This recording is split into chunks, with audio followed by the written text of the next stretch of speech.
1.5 साल से जल रहे मणिपुर में शांति कब बहाल होगी, ये बड़ा सवाल है। पिछले 11 नवंबर को सुरक्षा बलों के साथ मुठभेड़ में 11 कुकी विद्रोही मारे गए थे। उनकी पोस्टमार्टम रिपोर्ट सामने आई है। सभी को पीछे से गोली मारी गई। कई को 10 से ज़्यादा गोलियां लगी हैं जिनको मारा गया। इनको पोस्टमार्टम की रिपोर्ट पर चौतरफा सवाल उठ रहे हैं। दूसरी तरफ एनकाउंटर के विरोध में कुकी उग्रवादियों ने जिरीबाम के रिलीफ कैंप पर हमला किया था और मेतई परिवारों की 3 महिलाओं और 3 बच्चों को अगवा कर लिया था। सभी के शव जीरी नदी के किनारे मिले थे। शवों के पोस्टमार्टम से रोंगटे खड़े हो गए थे। जो खुलासा हुआ वो रोंगटे खड़े करने वाला था। बच्चों के साथ भी बर्बरता की हदें पार की गई थी। उनकी आंखें तक निकाल दी गई थी। सवाल यह है कि क्रूरता का इलाज क्या है। 1.5 साल बाद भी हिंसा पर विराम क्यों नहीं लग पा रहा है। आखिर मणिपुर को कौन सुलगा रहा है। जो मुख्यमंत्री हैं एन बीरेन सिंह, वो अब बांग्लादेशी घुसपैठियों का मुद्दा बीच में लेके आए हैं कि बांग्लादेशी घुसपैठिए जो हैं वो हिंसा की साजिश जो है वो रच रहे हैं। वो आरोप जो है टालने की कोशिश जो है बांग्लादेशी घुसपैठियों पे कर रहे हैं। पहले सुनिए एन बीरेन सिंह जो कि मुख्यमंत्री हैं वहाँ के, उनका बयान क्या है। एक्शन लौकटनी मरम कहीं सोब यादे सोबदने ठेंगनरीब मैम से ममांग मेलिंग मनीलोम पुलप चंगे तौर लेबाक से सासन से अखोई सिंसरिटी इलेक्टेड मेंबर्स की मरक्ता यूनिटी दरकार ले गवर्नमेंट ऑफिशियल मरक से सिंसरिटी दरकार ले ओनरशिप थबक तब और लेबाक से अखोईनी कोई लमदम से मैतई खादे मैतई पांगल खादे अदगी थादौ खादे पाइती खादे तांखुल खादे माओ खादे मराम खादे जेलेरों खादे अखोईगी लमनी अदुना अखोईसे ओनरशिप अखोई मपुनी कनाना मितोमना मरम अखोई करिगिनो मिसिंग यामजदब अखोई इवन असम बाउदो हुजि थाथमी एब सुगुंब इन्फिल्ट्रेट बांग्लादेश की करिदगी लाखमयान त्रिपुरा दग तो नुक्ति की फाइव त्रिपुरा की बॉर्डर लांचल लपुई फाइ असम की बॉर्डर लांचल लपुई फाइ मैम। तो आपने एन बीरेन सिंह को सुना।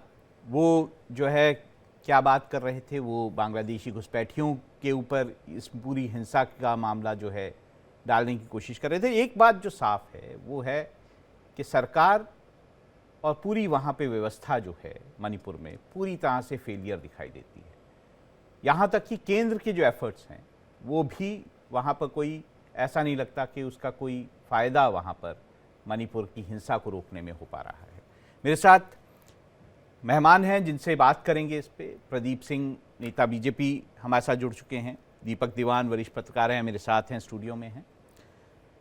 सैलिन हाकिब जो हैं वो कुकी नेशनल ऑर्गेनाइजेशन जो है उसके प्रवक्ता हैं, वो मेरे साथ जुड़े हैं। स्वागत है आपका। डॉक्टर सेरम रोजेश जो कि कन्वीनर हैं दिल्ली मितई कोऑर्डिनेशन कमेटी के, वो मेरे साथ जुड़े हैं। आपका भी स्वागत है। मैं आपसे दीपक जी शुरुआत करना चाहूँगा कि ऐसा क्या है कि मणिपुर अभी तक जल रहा है। ये एक बहुत बड़ा सवाल है और इसके लिए सिर्फ बीरेन सिंह और उनकी सरकार जिम्मेवार है। आप देखिए, जो ये अगर किसी और प्रदेश में होता, नॉर्थ इंडिया में होता, क्या केंद्र सरकार चुप बैठी रहती। आपके 2 समुदाय एक दूसरे के ऊपर जानलेवा हमले करते हैं, किल एट साइट वाला मामला चल रहा है वहाँ पे। ये चलता रहा है और भी चल रहा है। कब कौन रोकेगा इसको। स्टेट गवर्नमेंट, देखिए law and order is a state subject, मगर जब स्टेट गवर्नमेंट फेल हो जाती है लॉ एंड ऑर्डर कंट्रोल करने में तो केंद्र सरकार की वो भूमिका आती है उसमें।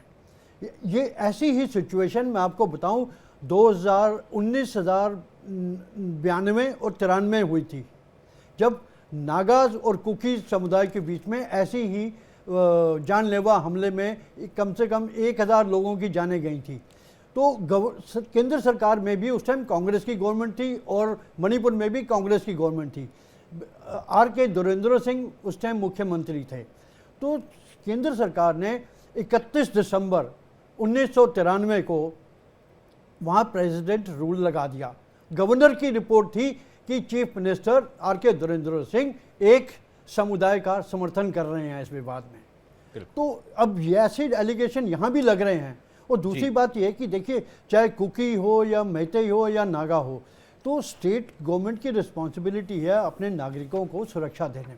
बिल्कुल, मैं बीजेपी के प्रवक्ता जो हैं प्रदीप सिंह जी, उनके पास जाना चाहूँगा। प्रदीप सिंह जी, ये देश में बहुत सारे लोग मानते हैं कि एन बीरेन सिंह जो हैं वो पूरी तरह से कानून व्यवस्था को चलाने में नाकाम हैं, और ये भी बात साफ है कि ये भी माना जाता है कि Manipur is a fit case जहाँ पे राष्ट्रपति शासन होना चाहिए। तो आखिर क्या मजबूरी आपकी है कि आप जो है वहाँ पे राष्ट्रपति शासन नहीं लगा रहे?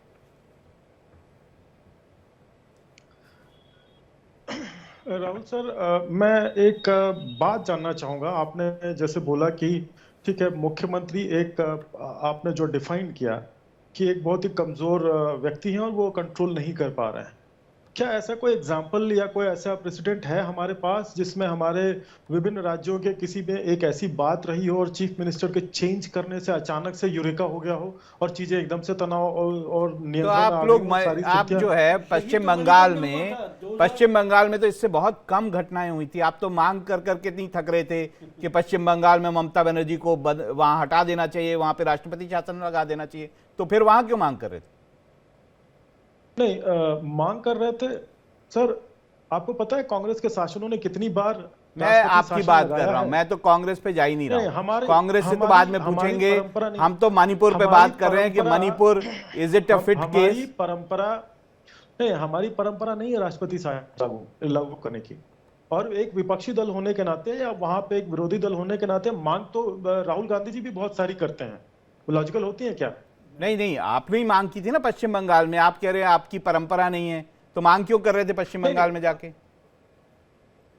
क्यों विपक्षी दल मांग नहीं कर सकता क्या? नहीं, अगर परंपरा नहीं है तो नहीं करनी चाहिए, अगर परंपरा है तो कर लेनी चाहिए। आप एक बात बताइए, राज्य में हम वहां पे शासन में नहीं है, हम पश्चिम बंगाल में हम राज्य में शासन में नहीं है, तो विपक्षी दल किस बात की करेगा कि नैतिक आधार पे आपको इस्तीफा दे देना चाहिए या विपक्षी दल आकर के सिर फोड़ेगा? ऐसा तो होता नहीं ना, हमारे यहाँ ऐसी परंपरा नहीं है। तो जो विरोध जताने का तरीका है कि आप जी, आपसे दीपक दीवान साहब कुछ पूछना चाहते हैं। आप उदाहरण मांग रहे थे, एक तो उदाहरण मैं बताता हूं मणिपुर का ही। जब राष्ट्रपति शासन लगाया गया 31 दिसंबर 1993 की रात को, 1994 से आप देखिए हालात बिल्कुल नॉर्मल होने शुरू हो गए थे वहाँ पे। दूसरी बात, आप विपक्ष की बात कर रहे हैं, आपके सहयोगी दल एनपीपी ने आपसे विड्रॉ कर ली अपनी सपोर्ट वहाँ से मणिपुर में। क्यों? उनका ये कहना है कि सरकार विफल रही है लॉ एंड ऑर्डर कंट्रोल करने में, और उन्होंने ये कहा है कि नेता भी बदला जाए। तो ये तो आपके सहयोगी दल बोल रहे हैं, विपक्ष की बात नहीं कर रहे हम। नहीं सर, देखिए मैं आपके अनुभव का बड़ा सम्मान करता हूं, लेकिन 97 तक ये घटनाएं होती रही हैं। क्या हमारी सरकार थी वहां पे? और हमारा जो पास्ट होता है वो हमारे फ्यूचर और हमारे प्रेजेंट को डिसाइड करता है। मैं टल्ला नहीं मारने की कोशिश कर रहा हूं कि हमारी सरकार कुछ कर नहीं रही है या हम उसमें फेल्योर हैं, लेकिन जो पुराने पूर्ववर्ती सरकारों के जो प्रथा बना के चली आई है या जो उनके कुकर्म रहे हैं, उसके वजह से हम क्वेश्चनेबल क्यों फील करें? और दूसरी बात सर, गवर्नमेंट जब एनआईए की एंट्री हो जाती है या जब सिक्योरिटी एजेंसीज वहां पे लग जाती हैं काम करने के लिए, और लॉ एंड ऑर्डर प्राइमरी बात होती है कि इसको सबसे पहले कंट्रोल किया जाए, तो गवर्नमेंट जो है ना, कभी कभी इसको हम सरकाजम में कह सकते हैं कि लोकतांत्रिक व्यवस्था के हर प्रश्न का जवाब देना उचित नहीं होता है। गवर्नमेंट अपने एफर्ट्स कर रही है और बहुत ही महत्वपूर्ण और बड़ी संजीदगी और सीरियसली उसको कर रही है। गवर्नमेंट, देखिए गवर्नमेंट एफर्ट्स कर रही है पर उसका कोई जो फल है वो दिखाई नहीं दे रहा है। मैं कांग्रेस के पास जाना चाहूंगा। अबू शर्मा जी हमारे साथ हैं। आपने बात सुनी बीजेपी प्रवक्ता जो हैं उनकी, आप सहमत हैं किसी भी तरह से उनसे? नहीं, सबसे पहले मैं स्वागत करना चाहता हूं आपका चैनल को, जो हमारे देश में पत्रकारिता में आज़ादी के मामले में विश्व में जो रैंक है, मतलब पाकिस्तान, श्रीलंका और छोटे छोटे देश के भी नीचे है हम लोग। तो आपने ये साहस जुटाया जो भाई इस टॉपिक में चर्चा होना चाहिए। सबसे पहले तो मैं धन्यवाद देना चाहता हूँ। 2010 में मैं एससी जमीर साहब से मिला था, जो नेहरू जी का पार्लियामेंट सेक्रेटरी थे। तो मैंने बोला, जो जमीर साहब हमने तो नेहरू जी को देखा नहीं, तो आज आपके नज़र से हम नेहरू जी को देखना चाहता है। तो जमीर साहब ने कहा हम नागा डेलीगेट्स लेके गए थे, सब कुछ बात हो चुका था, एक छोटा सा सुधार की जरूरत था। वो बहुत ऊंचे कद के थे नेहरू जी, और जमीर साहब थोड़ा शॉर्ट हाइट थे। तो जमीर साहब ने मुंडी ऊपर करके बोला जो इसमें थोड़ा सा सुधार जरूरी है। तो नेहरू जी ने बोला, oh Zameer you are too much controversial, ऐसे मुस्कुराते हुए कहा और सुधार भी कर दिया। ये होता है प्रधानमंत्री जिसको नॉर्थ ईस्ट के प्रॉब्लम के बारे में मतलब चलते चलते जमीर साहब ने कहा था और नेहरू जी ने उनका बात को, उनका मांग को मान लिया था। अब हमारा देखने का नजरिया, यहाँ हम जो लोग बैठे हैं ना, सबके पास आंख है और सब हम देख सकते हैं, लेकिन हम क्या देखेंगे वो आंख तय नहीं करता है, वो हमारा सोच विचार तय करते हैं। तो प्रधानमंत्री जी, देखिए मैं मणिपुर पे ही रहना चाहता हूं और मैं आपकी बात पे आऊंगा, दोबारा आऊंगा, लेकिन मेरे साथ और भी, देखिए मेरे साथ और भी मेहमान हैं, मैं बहुत महत्वपूर्ण मेहमान हैं, और वो हैं सेलिन हाकिब जो कि कुकी समुदाय से आते हैं, कुकी नेशनल ऑर्गेनाइजेशन के प्रवक्ता हैं। आप पर देखिए आरोप लगता है, जब दो कम्युनिटीज लड़ रही हैं तो आरोप ये लगता है कि कुकी जो हैं वो अक्सर जो हैं वो कॉन्फ्लिक्ट में नजर आते हैं बाकी कम्युनिटीज के साथ। एक रिकॉर्ड है 1990, 1992, उसके बाद जो है कुकी पैते कैलेश जो हुआ, विवाद हुआ, कुकी करबी विवाद हुआ, जो है हमार और दिमसा का विवाद हुआ। एक पूरी सीक्वेंस है कि कुकी जो हैं हमेशा विवाद में नजर आते हैं। क्या आप इसको मानते हैं?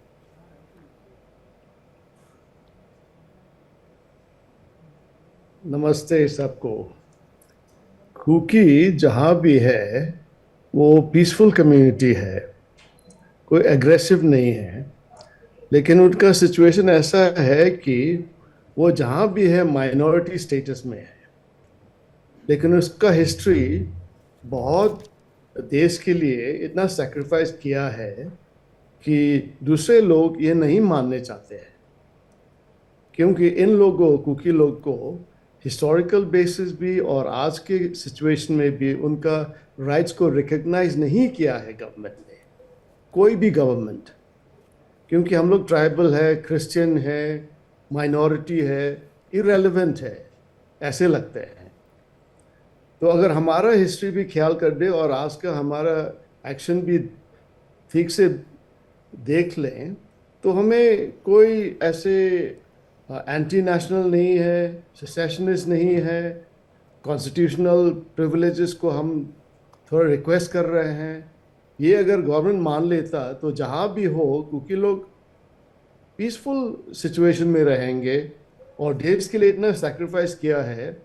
जो अभी नॉर्थ ईस्ट में जितना जो लोकल पार्लेंस में कहते हैं यूजी एजी, कुकी लोग तो इंडिपेंडेंट वगैरह नहीं डिमांड कर रहे हैं, हम तो constitutional rights please consider our situation बोल रहे हैं। आप इस सिचुएशन भी कर रहा है, आप जो ये कॉन्फ्लिक्ट है इसे कैसे देखते हैं? आप इसे एक हिंदू क्रिश्चियन कॉन्फ्लिक्ट की तरह देख रहे हैं या फिर आप इसे दो कम्युनिटीज के बीच की जो झगड़ा है, चाहे ज़मीन को लेकर हो, चाहे जंगलात की ज़मीन का जो मामला है, और जो मैतई जो हैं जो अपने लिए अधिकार मांग रहे थे कि उनको भी ट्राइबल जो है वो अधिकार मिल जाएं, ट्राइबल स्टेटस मिल जाए ताकि वो कुकी जो इलाके हैं वहाँ पे भी ज़मीन खरीद सकें, वहाँ पे भी बस पाए, ये आप मेन मुद्दा मानते हैं या आप ये मानते हैं कि ये जो है एक हिंदू क्रिश्चियन विवाद?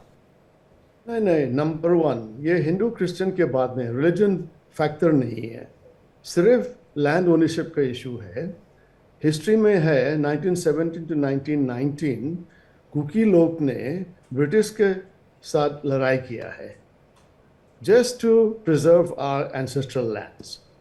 नाउ जब ब्रिटिश आए थे, हमें मणिपुर एडमिनिस्ट्रेशन में थ्रू द मैतेई महाराजा, जिसके साथ में हिल्स में कोई एडमिनिस्ट्रेशन कभी भी नहीं था, ब्रिटिश लोग ने एक साथ में एडमिनिस्ट्रेट कर दिया। फिर भी उस टाइम में हिल एरिया का सेपरेट एडमिनिस्ट्रेशन था, लेकिन जब ब्रिटिश लोग गए, इंडिया इंडिपेंडेंट हुआ। मैं थोड़ा सा आपको, देखिए मैं आपको इंटरप्ट कर रहा हूं, मुझे माफ़ करिएगा सैलिन जी, समय जो है वो थोड़ा कम है। मैं चाहूँगा आप छोटे में अपनी बात कहें और मैं ये जानना चाहूँगा कि आपकी नज़र में ये कॉन्फ्लिक्ट कैसे बंद होगा? आगे वे ये फॉरवर्ड। कॉन्फ्लिक्ट हमारा government of India Indian constitution के सिस्टम में चले तो वेरी इजीली रिजॉल्वेबल। आप ये चाहते हैं कि जो एन बीरेन्द्र सिंह हैं उन्हें मुख्यमंत्री पद से हटना चाहिए, एक केंद्र में वहां पर एक केंद्र का शासन आए ताकि चीजें सुधर सकें? नहीं नहीं, इस चीफ मिनिस्टर बदलना या नहीं बदले उसमें कुछ फैक्टर नहीं होगा। सोल्यूशन होगा जब हमारा एज इंडियन सिटीजन्स हमारा पॉलिटिकल राइट्स भी कंसिडर कर ले, यही है। जब ये होगा सब ठीक हो जाएगा। मैं एक कमेंट जो है बीजेपी प्रवक्ता और कांग्रेस प्रवक्ता से, मैं आऊंगा आपके बाद दीपक जी, एक छोटे छोटे कमेंट क्योंकि बहुत ही कम समय है। बीजेपी प्रवक्ता और उसके बाद जो है अबू शर्मा जी कांग्रेस प्रवक्ता। बीजेपी राहुल सर, मुझे बीजेपी नेता रेफर करें, प्रवक्ता ना कहें। मेरी जी, विनती बीजेपी है, नेता। मैं जरूर जी, जी। बोलता हूं। और देखिए, अभी मैं बड़े ध्यान से उनकी बात सुन रहा था, शैलेंद्र जी की।